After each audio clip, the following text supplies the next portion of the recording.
size çok güzel bir yemek tarifim var. Beğenip yorum yapmayı, videonun sonuna bırakmayın.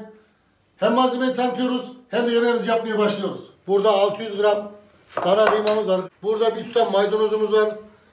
Hemen onu gösterelim. Burada bir tane orta boy soğanımız var. Soğanı da atıyoruz makinamızın içine. Çok ince doğrayabilirseniz sorun yaşamazsınız. Zırhtan da çekebilirsiniz. İnce de doğrayabilirsiniz. Evinizde robot yoksa bir diş de sarımsak atıyorum. Sarımsağı bu köftede az kullanıyorum. Sebebi de hem sosunda kullanacağım hem de bu köftede kimyon kullanacağım. Klasik ev köftesi olacak. Şöyle göstereyim, bir tane de kapya biberimiz. Arkadaşlar bunu da abartmıyoruz. Bir tane kapya biberi ne yaptım? Ortadan ikiye böldüm. Yarısını kullanacağım. Malzemeyi ne kadar abartırsak yemeğimiz o kadar bozulur. Köftemizin hem lezzeti hem görselliği çok güzel olacak.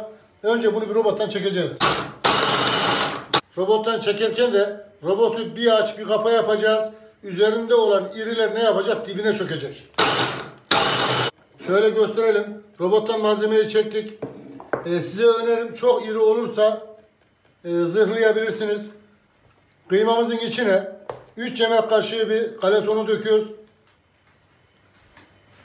Elinizde galetonu yoksa yarım ekmeğe geçkin bir ekmek kullanın.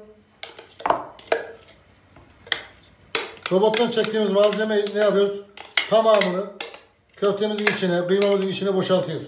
Köfte harcımızın içine şöyle 1 çay kaşığı kimyon atıyoruz.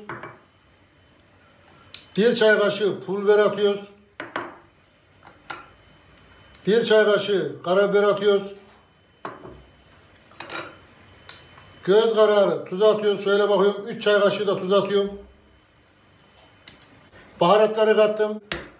İçine bir tane de yumurta kırıyoruz. Başlayabilirsin oğlum. Arkadaşlar bir köfteyi ne kadar iyi yoğurursak o kadar güzel olur.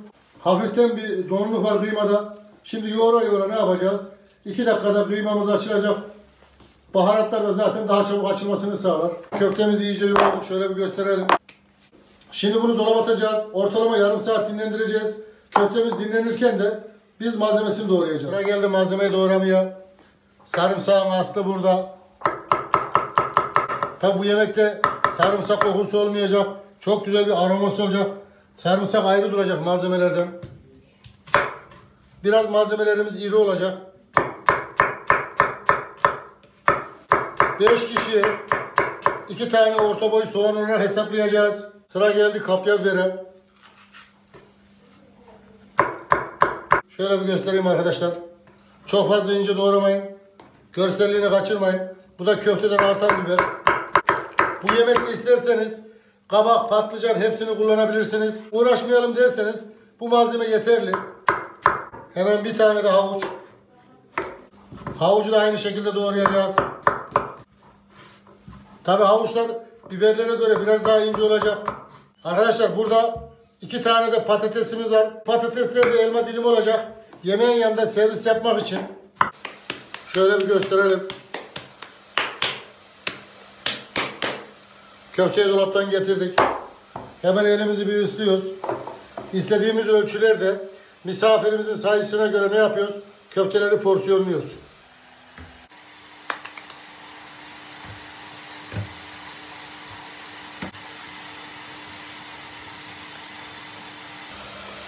Şimdi sıra geldi gramaj ayarına. Arkadaşlar gramaj ayarını da yaptım. Ortalama tanesi 40 gram. Şöyle görüyor musunuz? Bunu elinizde yapamazsanız masada da yapabilirsiniz. Şöyle bir tane de masada gösterelim.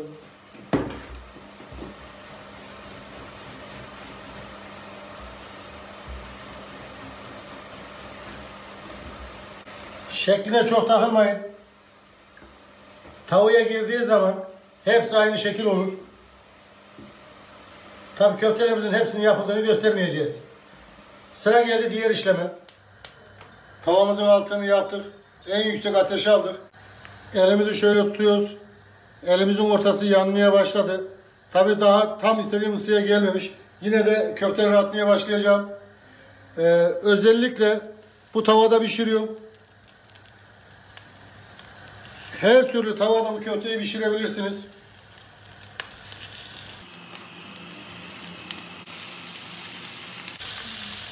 Köfteyi attıktan sonra ortalama 1 dakika köfteye hiç dokunmayacağız. Köfteler kendini bırakacak. Kendini bırakmazsa ne yapar? Köfteler parçalanır. Arkadaşlar şöyle bir dokunuyoruz. Kendiliğinden oynuyor. Hemen ne yapıyoruz? Köftenin bir tanesini bir kontrol ediyoruz. Görüyor musunuz? Şöyle çevirelim.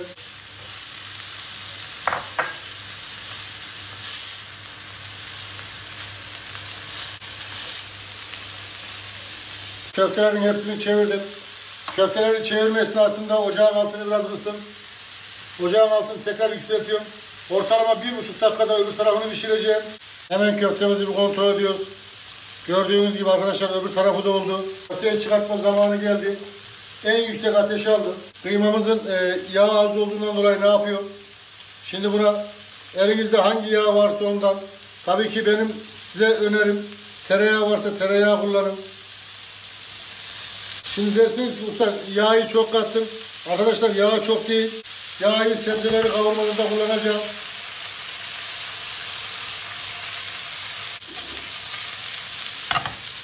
Tekrar orta ateşe alıyorum. 1 dakikada bu şekilde orta ateşte yağ ile pişireceğim. Arkadaşlar köftelerimizin hepsi oldu. Toplamda 6 dakika süresi geçti. Ben tavayı değiştireceğim. Siz tavayı değiştirmeyin. Aynı tavayla devam edin. Tavayı değiştirirken de aynı yağı kullanacağım. Hemen tavalar yer değiştiriyorum. Tavamın içindeki yağı ona boşaltıyorum. Hemen içine köftenin yağının üzerine yarım fincan sıvı yağ boşaltıyorum. 5 kişilik yemeklerde genelde kullandığım yarım fincan sıvı yağ. Önce sarımsağı boşaltıyorum içine. Sarımsaklar rengini bir kaybedecek. Hemen şöyle gösterelim. Sarımsaklar altın sarısı rengine dönmeye başladı. Daha fazla yakmayacağız, lezzet vereceğiz derken acısı çıkar. Tam bu aşamada soğanı boşaltıyoruz. Soğanla beraber havucu da boşaltıyoruz.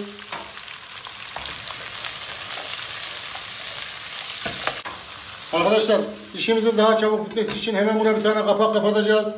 Kapağı ortalama 1 dakika durduracağız yüksek ateşte. Hem suyunu atmayacak hem içindeki soğanlar, havuçlar yumuşayacak.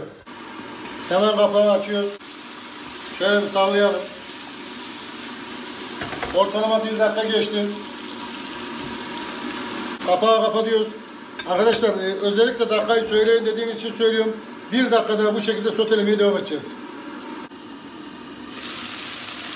Tekrar kapağı açıyoruz.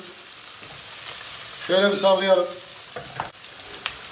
Soğanlar olmak üzere. Tabi soğanlarla beraber ne yapacağız? Biberleri de karamelize yapacağız. Yemeğimizin hepsi aynı anda çıkmış olacak. Hem görselliği güzel olacak, hem rengi hem lezzeti. Kapağı tekrar kapatıyoruz.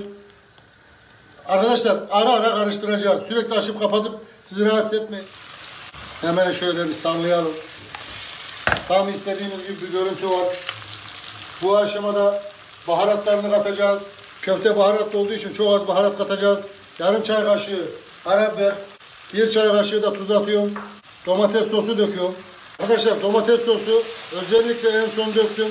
Ben buna domates sos dediysem aslına bakarsanız 2 tane rendelenmiş domates. Kapağı kapatıyorum. Domatesin suyunu çektireceğim şimdi. Ortalama 1,5 dakika oldu. O kattığım domates sadece lezzet için. Şöyle bakın. İçinde hiç domates görünmüyor. Kenarda köftelerimiz soğudu. Hemen köfteleri içine atıyoruz. Şimdi ne olacak? Bütün lezzetler birbirine karışacak. Şöyle bakın. Tavamız o kadar sıcak ki köfteyi attıktan sonra şöyle bir sallıyoruz, karıştırıyoruz. Köfte şimdi tavadaki bütün sıcağı içine çeken altını kapat. Hemen şöyle köftelerimizden almaya başlayalım.